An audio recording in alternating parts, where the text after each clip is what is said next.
Hello guys. So I went to attend to a client at their home in their house.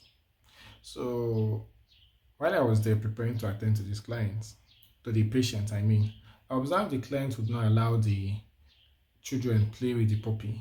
Did not allow the children carry the puppy or come in contact with the puppy in a way that would lead to, something like that. So I asked her why. She said the dog has not been vaccinated, the puppy has not been vaccinated against rabies, and she doesn't want anything to happen to her children.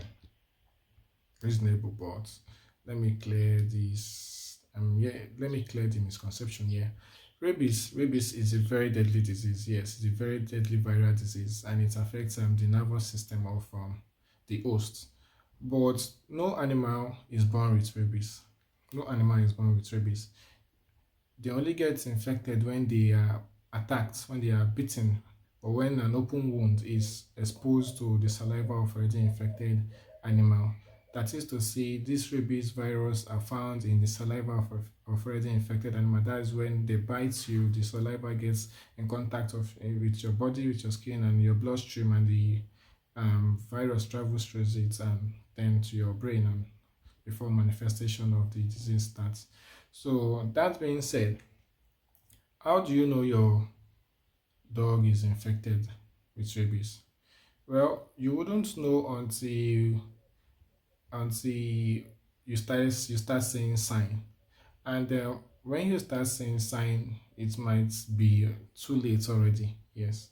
So before that, the best way to prevent this is by vaccination. Yes. The best way to prevent rabies is by vaccinating your puppies, your cats, your pets against rabies. That is the best way to prevent rabies, because once you start seeing manifestation, the signs and symptoms of rabies, you can do little or nothing at that point. So what are these signs I'm talking about? Signs like fear of water, the animal becomes hydrophobic. The signs of hypersalivation, the animal start drooling excessively almost every time, and the animal becomes very aggressive, change in temperament, very aggressive to the owner, anybody. The animal chases after both animate or inanimate thing.